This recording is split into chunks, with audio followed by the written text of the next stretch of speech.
E você vai perceber que você vive muito mais, talvez, muito mais como servo do que como filho. Tem gente que não chegou nem a ser servo ainda. Eu acredito que ser servo é um nível, mas você precisa elevar. A Bíblia fala que Jesus, quando foi, ele fala assim: ó, não vos chamarei mais de servos, mas de amigos.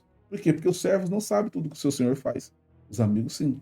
Então, Jesus ele quer ser muito mais do que te ver o servindo. Ele quer que você entenda que ele te fez amigo, que ele te fez você ser irmão, que ele fez você ser, e ele quer que você seja cristão, representante dele aqui.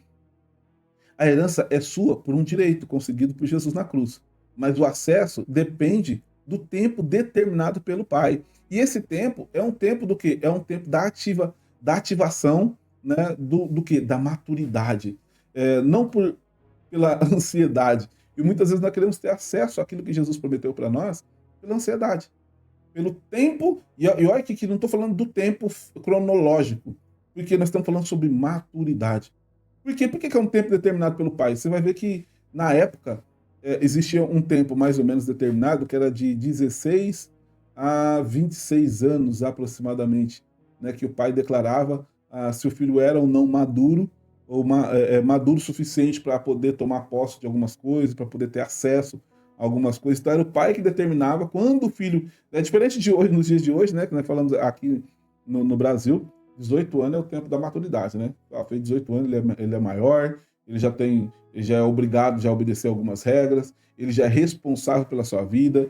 Lá não, lá ele não tinha um ano específico, mas a partir dos 16 anos até os 26 anos era o tempo que o pai determinava, não, meu filho agora tem a maturidade. Por isso que aqui na Bíblia está escrito que é o tempo determinado pelo pai, né? Então o pai que vai ver a sua maturidade. E hoje nós falamos sobre essa questão da permissão, e nós vemos que isso é muito fato na igreja de hoje. Quantos cristãos estão hoje dentro das igrejas que não têm acesso? Quantos cristãos hoje não estão vivendo sem ter a permissão de usufruir de tudo aquilo que é direito dele? Talvez você está aí vivendo uma vida que você vai começar a perceber que você não tem usufruído daquilo que é direito teu, que é herança sua. E nota que isso já foi liberado, é como se tivesse, tipo, já foi depositado na tua conta no banco, só que você não tem ainda maturidade para poder ir lá por conta própria e tirar. Por quê? Porque você ainda não tem a maturidade, você ainda não tem esse acesso liberado pelo pai. E por que é liberado pelo pai? Porque o pai é que tem que ver o teu posicionamento. Quantas pessoas, eu não estou falando de tempo. E aqui a primeira coisa que eu quero falar para você aqui é o que não é a permissão. Assim como nós falamos aqui que a permissão não vai te dar acesso pela tua ansiedade, né? Não vai te dar acesso também, você não vai, a permissão também não é o tempo. Ah, mas eu já estou há tanto tempo como cristão. Mas olha, quanto tempo que eu estou aqui e não usufruo de tudo aquilo que Deus tem? Eu falo, não é por tempo. Por quê? Porque tem gente que está com 35, com 30 anos, com 40 anos e ainda é imaturo. Ainda não tem maturidade nenhuma. E nota que isso nós estamos falando também de uma maturidade espiritual. Então, quando a gente fala sobre maturidade espiritual, por que maturidade espiritual? Porque a Bíblia fala, Jesus falando para Nicodemos, né? Nicodemos, é necessário você nascer de novo. Ah, mas Nicodemos, você entendeu? Como assim nascer de novo? Vou ter que entrar na barriga da minha mãe? Voltar de novo à vida? Não, Nicodemos, você é doutor e não entende ainda algumas coisas. Jesus falou assim, não, o Nicodemos, quem nasce da carne é carne. Mas quem nasce do Espírito é um Espírito só com Deus. Então, ele fala assim que você precisa ter um novo nascimento. Então, quando você vai, aceita Jesus Cristo, você passa por um novo nascimento. E se você aceitou Jesus com 30 anos, com 35 anos, com 40 anos, exemplo, a tua vida inicial começou ali. O teu tempo, você vai passar pelo tempo de ser criança na fé, de passar pelo primeiro amor e de você ir crescendo. A vida adolescente, espiritualmente, você vai amadurecendo na fé. Apesar de ter muitas pessoas que nasceram no Evangelho, e até hoje ainda é uma criança. Então, nós não estamos falando de tempo cronológico, nós estamos falando de tempo de que você precisa ter a tua maturidade. E nota que nesse texto da qual nós lemos, você vai ver que Jesus, tem um outro texto, depois a gente vai ler um pouquinho mais para frente, e fala assim, ó, primeiro deixa eu acabar de concluir para você aqui o que não é permissão, para você começar a limpar e abrir um pouquinho mais a sua mente sobre essa questão da permissão, porque é bem provável que uma das coisas que você não tem é permissão. Permissão não é favoritismo. Então não pensa que você vai ser favorecido por alguma coisa. Ah, eu sou filho de pastor. Não, Deus não tem neto. Deus só tem filho. Você pode ser filho de pastor, neto de pastor, bisneto de pastor, seu pai pode ser pastor, seu avô, seu tataravô. Isso não quer dizer nada. Você não vai ter favorecimento nenhum, nenhum, por vir de uma linhagem de sacerdotes, independente de qual seja. Não é misticismo. Então não adianta vir com questões espirituais, de achar que você tem um bom dom e que você é muito usado. Na Bíblia fala, naquele dia muitos me dirão, Senhor, Senhor, no seu nome eu não profetizei, eu não fiz isso, eu não fiz aquilo. Deus falou, não, eu nunca te conheci. Então não adianta você achar que vai ser medido por dons. Não é assim que é, não é isso que é permissão. A permissão também não é uma barganha com Deus. Não vai pensar que você está trabalhando muito e você vai na igreja, e você limpa, e você lava a igreja, e você é obreiro, e você não falta em culto, e você dá paz do Senhor, só que chega na tua casa, o teu marido não vai para a igreja, o teu filho está tudo desviado, ninguém lê Bíblia, a tua vida está um caos e você está achando que você é uma serva de Deus. E você está achando que vai conseguir alcançar algumas coisas quando em você não tem frutos nenhum. Irmãos, nós precisamos cair em si de algumas coisas para que a gente possa realmente voltar ao cristianismo verdadeiro, onde as pessoas possam olhar para nós e ver frutos, não é ver folhas. E muitas vezes nós estamos confundindo fruto com folhas. As folhas é o que todo mundo vê, que fica bonito, foi por isso que Jesus amaldiçoou a figueira naquele dia. E quando ele chegou diante da figueira, porque a figueira só podia, a figueira só fica folhosa daquela forma quando tem fruto. Só que nota que a Bíblia fala assim que não era tempo de fruto. Aí, muitas vezes eu olhava para esse versículo e falava assim, mas por que Jesus amaldiçoou a figueira? Se o texto já fala que não era tempo de figo. Se não era tempo de figo, Jesus sabia que não ia encontrar fruta ali, mas por que ele amaldiçoou? Ele amaldiçoou porque ele sabia que não era tempo de figo. Se não era tempo de figo, por que você está folhida? Se não é tempo de figo, por que você está vistosa? Se não é tempo de figo, por que você está querendo manter a aparência? Irmãos, nota o quanto isso é perigoso, porque na era da internet, cada um se mantém do jeito que quiser. Cada um pode viver a vida que quiser. A pessoa pode estar andando de carro importado, você pode achar que a vida dela está boa. E é só um cipuco carregado. Por fora, boa viola, por dentro, pão bolorento, como diríamos aqui os antigos. Ou seja, um sepulcro caiado, por fora, tá tudo bonitinho, tá tudo pintadinho, mas por dentro. Então tem muitas pessoas hoje na área da internet e ninguém vai postar desgraça, irmão. Todo mundo vai postar só a vida boa, só os momentos bons. Só Deus sabe o que está vivendo por trás de tudo isso. É uma vida de fachada. Então entenda, não adianta você achar que você vai conseguir barganhar com Deus porque Deus te conhece. Deus me conhece. E a cada vez que você se coloca em posição para viver aquilo que Deus tem para a tua vida, e você começa então a se posicionar, você começa a perceber que Deus ele sabe. Por isso que o tempo ele é determinado. Quem libera a permissão dentro da nossa linha cristã aqui do que é permissão, segundo os princípios bíblicos, é o Pai. Porque o Pai é que nos conhece, o Pai conhece o nosso interior. Eu é quem sei os pensamentos que tem a vosso respeito e que são pensamentos de paz e não de mal, para te dar o final que você deseja. Olha que interessante. O que Deus quer é trazer para você e dar para você o final que você deseja. Mas é importante você entender que Deus é quem sabe quem é você. É Deus que vai liberar o tempo. É Deus que vai determinar o tempo da tua permissão. E também não é algo que você pode se comprar com esforço religioso, como nós falamos aqui, né? E se você depois pode ler aí Mateus 7, 21 e 23.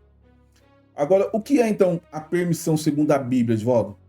A permissão nada mais é do que um acesso, né? Como nós estamos falando aqui, um acesso que é dado por Deus com base no teu posicionamento, com base no teu nível de maturidade. Por que eu falo de posicionamento? Porque muitas vezes, irmãos, a Bíblia fala assim que a fé sem obra ela é morta, né? E a fé, quando a Bíblia fala assim que não adianta você tentar ver para que você possa crer. Não, primeiro você crer para que depois você possa ver. E quando nós falamos que primeiro você tem que crer para depois você ver, ele está falando de postura. Ele está falando de posicionamento. Eu falo assim, me mostra que você tem fé com sua postura, me mostra que você tem fé com seu posicionamento e me mostra que você tem fé da forma com que você se posiciona. Eu lembro de uma história aqui, de uma história não, eu lembro dos meus primeiros passos em Deus. Eu estava vivendo com a minha esposa, na verdade na época ela era só minha namorada, quando nós chegamos e começamos a nossa caminhada com Cristo. E eu era muito envolvido com as coisas do mundão, quando eu conheci a Deus. E quando nós fomos para a igreja, eu decidi parar com tudo e começar a querer buscar o que Deus tem para minha vida, comecei a mergulhar. Eu lembro que naquela época eu parei com tudo. Eu parei de ir pro samba, parei de tocar pagode, parei de dar aula de dança, de fazer tantas outras coisas. Era presidente de clubes. E eu decidi parar com tudo para começar a viver uma vida com Deus. E quando eu decidi parar com tudo para viver essa vida com Deus, para poder descobrir o que Deus tinha, minha esposa, eu lembro de uma pergunta que ela me fez e que me fez eu ficar durante muito tempo assim pensativo, durante uns dias muito pensativo. Ela falou assim para mim, falou assim, amor, você não tem vontade de sair? Eu bebia na época, fumava bastante. Você não tem vontade de sair, de beber e de estar com os amigos ali? E aquela pergunta, rapaz, me trouxe assim algo não foi legal para mim, sabe? Ficou bem estranho para mim naquele momento. E eu lembro que eu falei para ela, falei: "Amor, vontade eu tenho vontade sim. Se eu falar que eu não tenho, eu vou estar mentindo, né". Mas falou assim: "Mas você não acha que você está se iludindo, você não está enganando os outros? Porque isso não é uma verdade para você, como que você está?". E aquilo ali, mano, perturbou meu espírito, sabe? E eu fiquei ali pensativo, falei: "Cara, ela tem razão". Porque, será que eu não tô. E ali eu comecei a orar a Deus, eu lembro uma das primeiras vezes que Deus falou comigo, e Deus falou assim para mim, falou: "Filho, se você for olhar daquilo que do jeito que ela tá te mostrando, do ponto de vista da onde ela tá te mostrando, do que você tá mostrando para os outros, realmente você vai se sentir sendo uma fraude. Mas quando você decidiu se posicionar, você não decidiu se posicionar para mostrar para os outros a pessoa que você é, mas você começou a mostrar para mim a pessoa que você quer se tornar".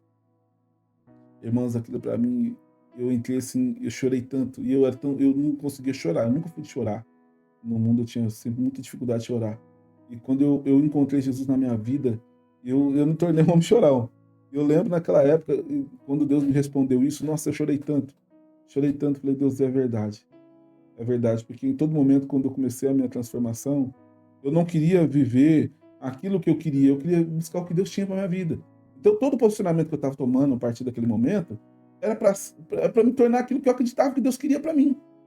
Não era o que eu necessariamente na minha alma eu queria, mas era o que eu acreditava que Deus queria para mim. Então, você vai ver que a fé, ela exige de você um posicionamento, uma postura. Por isso que quando nós falamos sobre a permissão, Deus começa a olhar para nós o posicionamento que nós tomamos mediante a palavra que nós recebemos. Então não adianta você falar que você acredita em Deus quando você recebe uma palavra no domingo à noite, ou num culto, que você vai lá, um culto de fogo, que você chora e você sente a presença. Aí no outro dia que você já não está mais naquela emoção, aquele dia que já não tem mais culto, no outro dia que já não tem mais os louvores para tocar o teu coração, e você está no teu dia a dia lá no teu trabalho, você está no teu dia a dia lá na tua casa, você não tem postura. Você não tem o posicionamento daquilo que você decidiu ontem. Você não tem mais, Deus não vê em você o posicionamento de alguém que tomou aquilo como lei, como regra para você. Entende? Faz sentido para você? Você percebe que não é, não é necessariamente isso. E você começa então a perceber que não era, que de alguma coisa está errada. Alguma coisa está errada. Porque como que ontem você falou que tava queimando, que você sentia, mas na hora que era para você se posicionar, foi então tá bom, me mostra. Me mostra a tua fé com a tua postura, me mostra a tua fé através do teu posicionamento, daquilo que crê. Por isso que aqui é permissão. O que é permissão aqui? O que Deus libera? Quando Deus começa a liberar? Quando Ele começa a ver você, posicionamento, postura. A outra coisa que refere nisso é a maturidade. E a maturidade, dentro daquilo que eu acredito, a maturidade nada mais é do que ver em você frutos. Frutos de alguém maduro. Frutos do Espírito. Mansidão, longanimidade, paz, amor. Sabe? Você vê fruto de uma pessoa madura. Você já não vê aquela pessoa eufórica, aquela pessoa... Não, não, não. É uma pessoa mais ponderada. Maturidade faz você ser menos afoito. Faz você responder um pouco mais pausadamente, faz você ter um nível de realidade, mesmo sabendo que a realidade não é a tua verdade. Porque a realidade ela oscila, a realidade hoje ela pode estar boa, amanhã ela pode estar ruim, mas não importa. A nossa verdade ela nunca vai oscilar. o que Jesus falou sobre nós, o que Deus fala sobre nós, o que a palavra de Deus fala sobre nós, aquilo não vai mudar nunca. Está estabelecido e pronto. Faz sentido o que eu estou falando para você? E o alinhamento racional. O alinhamento racional é o que amarra tudo isso. Por quê? Porque você começa, então, a dar coerência naquilo que você decide, naquilo que você vive. A vida que você vive é coerente. Por quê? Porque aí sim começa a consumação. A Bíblia fala assim que o Cordeiro de Deus já tinha sido entregue antes da fundação do mundo. Mas não teve um momento em que Jesus teve que vir e morrer e consumar, estar lá crucificado e falar, Pai, agora está tudo consumado. Mas a Bíblia fala que o Cordeiro já tinha sido entregue, mas ainda não tinha sido consumado. Então esse alinhamento racional é a hora que aquilo começa então a entrar de uma forma consumadora de tudo aquilo, e aí sim, de tudo aquilo que Jesus te prometeu, de tudo aquilo que é seu por direito, então agora sim você começa a ter acesso a essa permissão. É a manutenção do reino na vida, na sua vida, né? É a manutenção do reino na vida de quem está pronto, de quem sabe quem é, de quem tem a sua identidade ali forjada, de quem está pronto para gerar frutos e não só receber bênção, né? Está pronto ali para ser bênção na vida de outras pessoas.